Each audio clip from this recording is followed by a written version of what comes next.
Hello, everyone. Welcome to one of the most anticipated episodes of Death Battle. I would say is Kai versus Tahu, Ninjago versus Bionicle. This was a surprise. They're actually doing stop motion animation, and I'm super excited for it.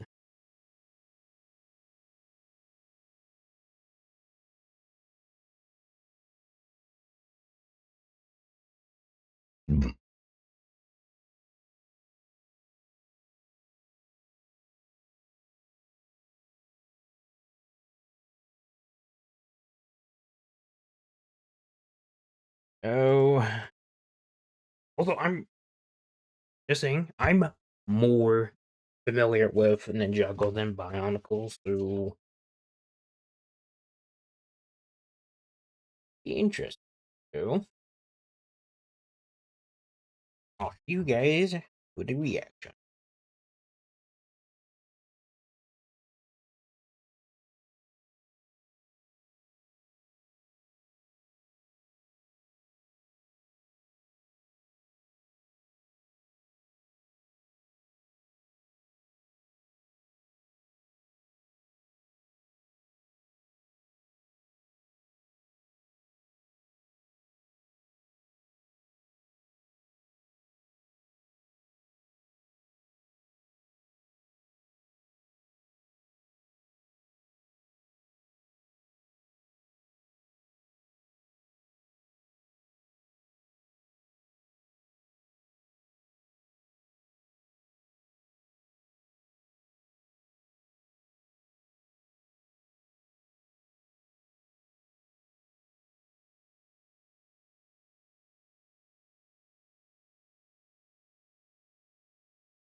Kai versus Tahu. Who wins in an all-out brawl between Ninjago and Bionicle? He's Wiz and I'm Boomstick. And it's our job to analyze their weapons, armor, and skills to find out who would win a death battle. Also, I'm more familiar with Ninjago. The year than was with Bionicle, 1998 when LEGO introduced us to the world of the ninja. Who can forget such classics as Ninpo Big Bat and Ninja Surprise? And the surprise is death! The near death of the LEGO company, in fact. But then, out of the shadows, a decade later, the ninja returned, remade, rebuilt. Ninjago! The story of Ninjago starts in the village of Ignacia. Kai was a simple blacksmith trying to get by with his sister, Nia. Not that he had the patience for his line of work. Kai's fiery streak couldn't be matched. It happens when your parents mysteriously vanish. And that streak continued when some skeleton men kidnapped his sister, and Kai learned that within him lay the power of fire. Thanks to the guidance of Master Wu, he ditched the hammer and anvil and did what any good brother would do. Become a ninja! And after some intense training and a bit of spilled tea, Kai mastered the special technique of Spinjitzu. Look at him go! He's like a living Beyblade! Well, it's actually a precise use of perfect balance to deliver dozens of focused strikes in rapid. Yeah, Tornado Ninja, got it. He can fly, pull in foes, and summon his elemental power all around. And you know what that is.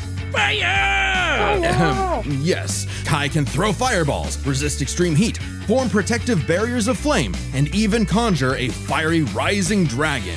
Basically shifting his Spinjitzu into a more powerful draconic form. So Kai teamed up with Master Wu's other students, Jay, Cole, and Zane, to make a team of teenage ninjas. The Lego kind, not the turtle kind. On a mission to gather the 4 golden weapons and defeat the evil Lord Garmadon. He's the one who kidnapped Kai's sis. But hey, I've seen the Lego movie. This should be easy. He's a Lego mini guy. If he gets cut up, he just pops back together. Nope. Ninjago treats their characters like actual people, not Lego pieces. Except for in the movie, but that's part of the Lego movie continuity, not Ninjago itself. Oh, so Kai can take a hit, but he's not putting himself back together like everything is awesome. Huh. Which makes his quest all the more perilous. Long ago, the golden weapons were forged by the first Spinjitzu master to create the continent of Ninjago. Kai eventually gained the golden sword of fire, through which he can channel his elemental power. fire. So much so that if Kai is surrounded by a bunch of fire, he can use it all for a mega-sized Spinjitzu burst. Unfortunately, Kai wasn't the easiest teammate to work with. Eager to rescue Nia, he went it alone, until he was tricked into helping Garmadon escape imprisonment. Whoops. Yeah, bummer. But it wasn't all bad. They got all the golden weapons. And with his sister rescued, Kai vowed to become a real elemental master and prove he wasn't just hot air. So he got to training, when he wasn't slacking off and playing video games. Befitting a ninja and a pro gamer, Kai is a master of stealth, can climb any surface, and is incredibly fast. He's dodged lightning and is even a match with Jay, who could outrun his own elemental dragon. Which, according to the Ninjago Visual Dictionary, can apparently fly at light speed. Yes, this is an official book. If that wasn't enough, other ninja like Cole are so strong they can shake an entire mountain. Okay. So even as a wild child, Kai's team kept him in check across a dozen seasons of blocky ninja action, where, frankly, nothing was off the table. Who could forget the virtual world season, the time travel season, the ghost season? Really anything that would sell toys. Meaning, Kai picked up plenty of ninja gear. Swords, grappling hooks, shurikens, a motorcycle, a wingsuit for What the flight, hell? but swords of fire remained his weapons of choice. Once, when Garmadon combined the golden weapons into a mega weapon, Kai and his bros went to the past to get him back, then pushed themselves to the limit, using the golden weapons to overload the mega weapon with so much energy, it exploded into a star. While this did destroy the golden weapons, creating enough energy to ignite a star is absurd. For a mass to become a star, it must first cross a critical temperature threshold of approximately 4 million degrees Celsius. And over time, Kai's fire got so strong, he could melt down those same golden weapons. But no matter how powerful he became, Kai's hot-headedness kept getting in his own way. Come on, Kai oozes main character energy. He was sure to get the title of Green Ranger, Green Ninja, the one destined to be the leader of the team and take down Garmadon once and for all, right? No. Kai was chosen by Master Wu, but that didn't mean he was the chosen one. That honor belonged to the up-and-comer Lloyd, who happened to be Garmadon's son and Wu's nephew.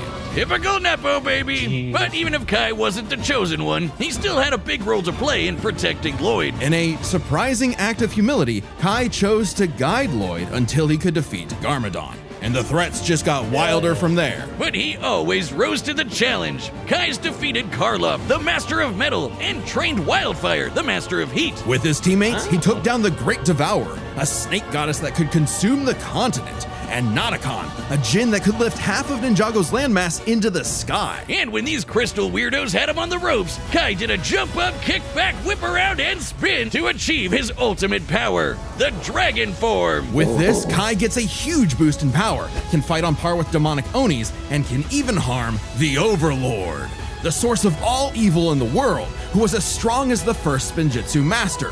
Remember? The creator of Ninjago itself. Then, by uniting with his pals, they summoned a giant golden dragon that obliterated the Overlord. Sayonara, sucker! That's the power of found family. And money! Kai's journey took him far and wide, where he beat the odds time and time again. Because, hothead chosen one or not, within Kai was the fire of a ninja. The upcoming battle is the first ever stop-motion death battle, animated by Apartment D, the creators of Rough Rough Danger Dogs. They've got a ton of awesome stop-motion animations on their channel, like this, or this, or this. Make sure to subscribe to Apartment D's YouTube channel for more awesome animations. Who made the intros for the grunts. It was the year 2000, and the Lego company Interesting. was in shambles. Straddled with debt and risking closure, they needed a brand new idea to turn things around. They needed something epic, something that was Lego but for big kids who loved lore. Enter Bionicle! Bionicle begins on the island of Matanui, when 6 mysterious canisters arrived at the homeland of the biomechanical Matorans. With help from a weird stone and this little guy Takua, out popped 6 very marketable warriors. The Toa! They were Kopaka, Gali, Pohatu, Lua, Unua, and their self-proclaimed leader, Tahu. But what were the Toa? Tahu had no freaking idea. He and the others had no memory of what, who, why, where, all that important stuff. Nothing. Head empty. But even as an amnesiac hothead, Tahu still wanted to protect the Matorans from a threat lurking behind the scenes. Lego Sauron! No, wait, not literally. I mean this creepy guy, Makuta, who just loves slaughtering the Matorans with his army of monsters. Thus, the Toa Mata battled all manner of beasts with their elemental powers. And as the Toa of Fire, you can guess what Tahu was bringing. Guns! Oh, fire. Yeah, okay. Even early on, Tahu could shoot fire, set his sword ablaze, melt thousands of tons of sand into glass, and even stop a volcanic eruption. But even more importantly, he surfs on lava! Oh man, that's so cool! I mean, hot. Tahu's fire is so hot that it can reportedly melt any known substance. Anything. And on the rare occasion that his own fire isn't enough, he can absorb flames from his foes and surroundings. But it would take all his might to face Matanui's trials and gather the Kanohi masks. Magic masks that give extra powers, and the Toa scooped up a bunch of them. With his mask of shielding, Tahu can make an energy barrier that blocks all kinds of attacks. There's also masks of telekinesis, super strength, super speed, and X-ray vision. And from his mentor, Vakama, Tahu gained the Mask of Time. While its power puts a serious strain on the user, it's worth the risk when it can slow targets to a standstill. Plus, these masks can be swapped out whenever Tahu wants, thanks to a cyber totem that stores them all. Which came in handy as the Toa battled monsters across Matanui. Like the Avoka, a beast that could fire lightning, which Tahu had to dodge multiple times. But even from the start, Tahu was a lone wolf who preferred going solo, even if it meant leaving his Toa brethren in the dark. Tahu tried to take on some big bads all by himself, and it went even worse than you think. He lost his powers, and he lost all the rest of his team's powers. Awkward. But Tahu kept pushing forward, accepting his team as his siblings, overcoming his weaknesses, and rebuilding himself. Literally. By jumping into a pool of liquefied cyber juice to become the Toa Nuva. Now boasting twin magma swords and later some slick adaptive armor, Tahu can fly and use his fire in new supercharged ways. He can conjure fire cages, create lava pits, and steal the heat from other living beings. So much so that the process freezes them solid.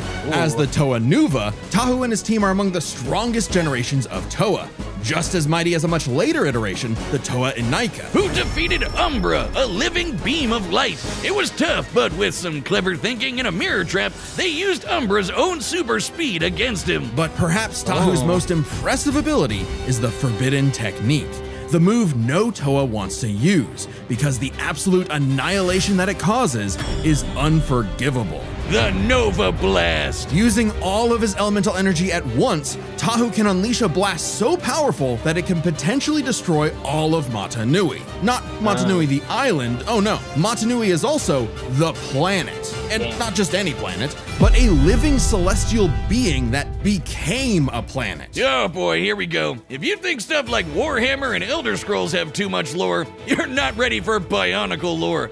Don't even get me started on the shattering of Sphere's magma and the betrayal of the League of Six Kingdoms and... But more than any physical power, Tahu was learning that a good leader isn't just one who leads, but is willing to be led. And so, he faced Matanui's final trial, the Mask of Light. The legendary Toa of Light was destined to defeat Makuta and save Matanui. It's obviously gonna be main character Tahu, right? Right? Of course not. Turns out, the Toa of Light was Takua. Oh yeah, the little guy who opened the capsules at the very beginning. The Toa were tasked with guiding this new member, something Tahu found surprising, but ultimately accepted for the good of the group. Good thing too, because they needed to be a solid team when they finally learned their true purpose. The whole reason they were built in the first place, waking up God. Long ago, the great spirit Matanui charted the depths of space until the Makuta Pterodax poisoned Matanui like a cancer. Tahu and the Toa were meant to act like white blood cells, protecting the heart of Matanui and, should he fall, resurrect him. Yeah, Makuta Matata's whole plan was to amass an army, hijack Robo-Planet Matanui, and rule the universe. And he actually pulled it off. But Tahu and his team were ready to fight back, with every generation of Toa joining together to reawaken Matanui. Then, alongside the Toa of Light, Tahu went on an epic quest for his final toy variant. Upgrade. The Golden Armor! Screw you, Takua. He's getting a gold mask anyway. This armor not only increases Tahu's own power by several hundred magnitudes, but also absorbs the powers of those it defeats for Tahu to use. Damn. Just in time for all the Toa to come together for the final battle of good versus evil. Matanui versus Makuta Pterodax. Giant Planet Mech versus Giant Planet Mech! Oh man, that's awesome! With his new armor, Tahu annihilated Makuta's forces, destroying the slug-like Krata and taking their powers, like heat vision, quick healing, teleportation, improved accuracy, and disintegration. And giving Matanui the chance to strike down Makuta for good. Lego God was pretty spent though. But before he took a well-deserved nap, he trusted his final message and the new world to Tahu. I guess he really is the main character. Tahu led the way for the Toa, Matorans, and all the other peoples to create a new world. One for all Toa to see, shoulder to shoulder, united in duty and bound in destiny. For that is the way of the Bionicle. Alrighty. The battle's about to start, and this time it's sponsored by us. And how does that work? Because you can check out even more Death Battle on our website, deathbattle.gg. It's got cool merch, behind-the-scenes goodies, and every episode of Death Battle ever. Uncut, uncensored, unspoiled. Why does that sound gross? You can even pitch your own idea for a death battle to the creators of the show. I think they're called Chad and Ben. They're... Boomstick, what did you do? What? You're not supposed to break the fourth wall like that. Reality is collapsing. Oh no, wait, I know how to stop it. Everyone listen, we don't have much time. Go to www.deathbattle.gg and sign up for a membership right now. I hate you. Already. Time for All right, the combatants are set, and we've run the data through all possibilities. It's time for a stop-motion death battle! Alrighty. Get onto it.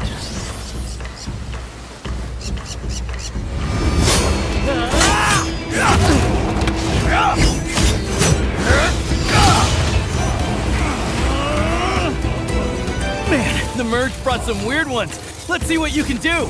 Get off this island, pal, or you'll be nothing but hot ash.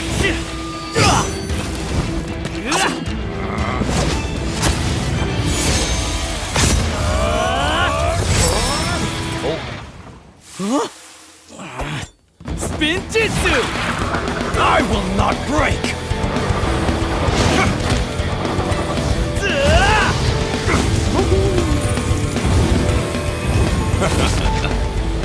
Another Master of Fire, huh? Why is it always me?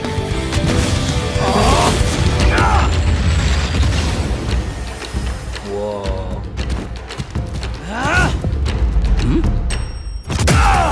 Nice.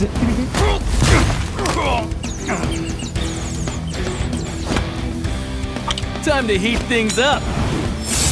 Ninjago!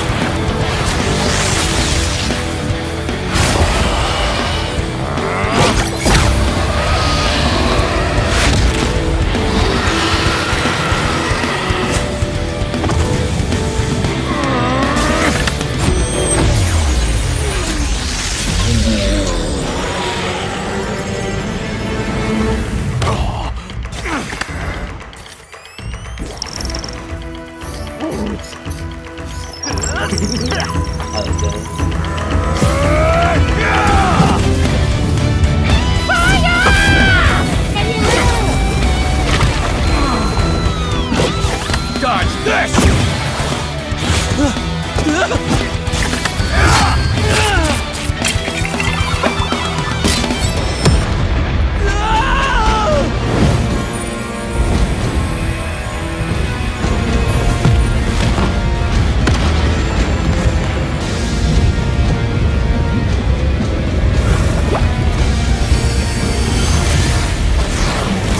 Surf's up!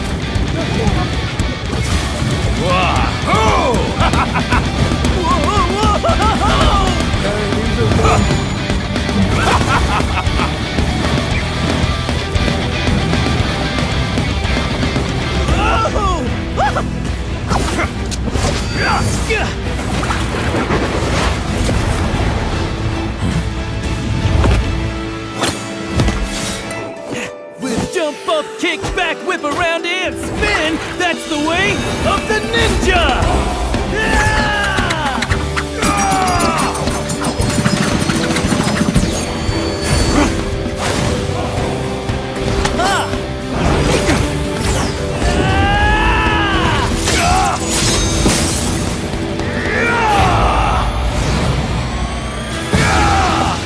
United in duty, bound in destiny. This is the way of the Bionicle!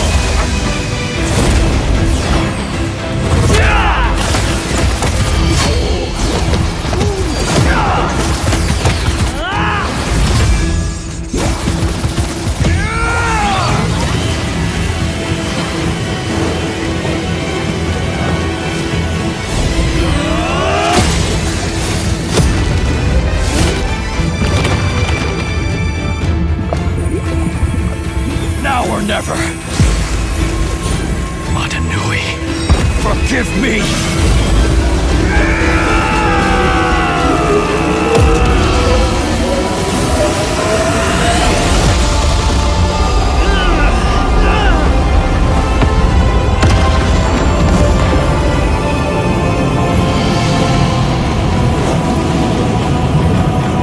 First time for everything.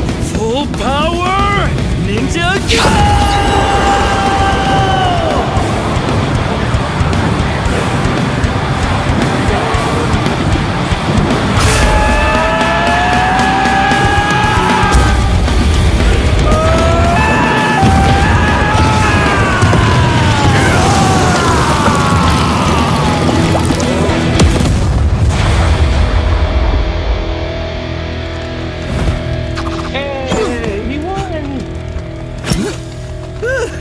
Guess I was too hot for him. Nice.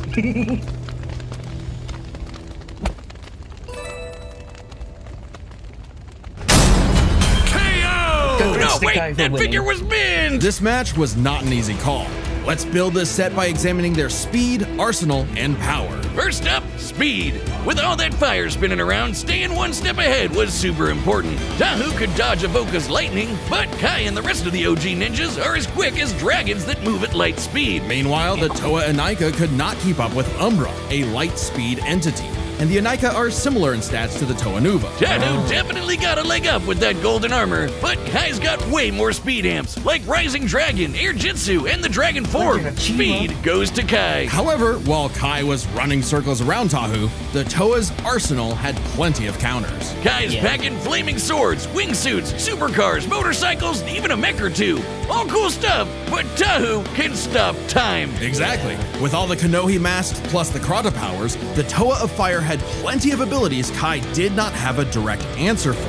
In theory, the Mask of Time alone could nullify Kai's speed advantage. Yeah, too bad it hurts real bad to use. Like, really, really bad. Just one use almost took out Vakama. There's a reason why the Toa don't whip this out every time there's a new monster of the week. So Tahu could not reliably depend on the Mask of Time for a win without serious risk of a self-KO. But he has dozens of other unique powers. The masks of shielding, speed, and strength help him keep up with Kai. Add in golden armor powers like heat vision, quick healing, and improved accuracy, and Tahu has the wider arsenal. A lucky shot with disintegration could be enough to tip the scale. If Kai didn't dodge with his way better speed.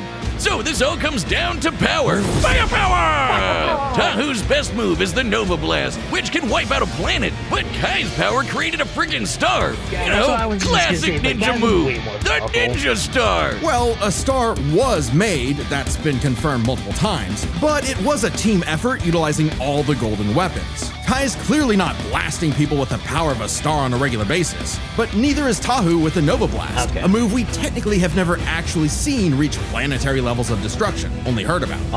The Toa usually battle monsters that can break mountains, like the Borok, while Kai and Co fight foes who tear apart the entire continent of Ninjago. It's not like Tahu was throwing hands with Super Mecha Makuta. That was Manui's job. Still, the Star and Nova Blasts are their absolute peaks. A star's gravitational binding energy far exceeds that of a planet. Yeah. Even dividing it between the 4 weapons vastly exceeds any of Tahu's best showings. And hey, Kai's still the one who lit the fire! His own flame can melt the golden weapons, and even this official guidebook confirms they've got the combined power of a star. That's right, Ninjago's got that epic lore too! Furthermore, Tahu's fire can reportedly melt any known substance. Giving benefit of the doubt in taking this literally, the material with the highest known melting point in the universe is tantalum hafnium carbide, an extremely rare compound that NASA likes to test rockets with because it doesn't melt until around 4,000 degrees Celsius. Extremely impressive. Yeah, but when you're talking stars, melting point kinda goes out the window. Indeed, initiating stellar fusion requires temperatures in excess of 4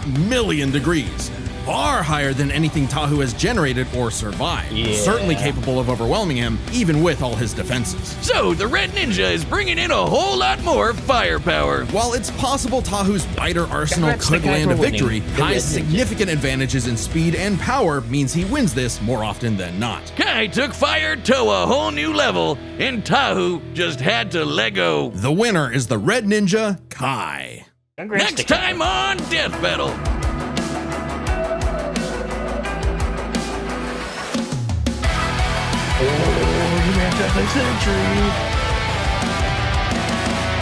Subscribe and join as a member to see more Death Battle. Thanks for watching.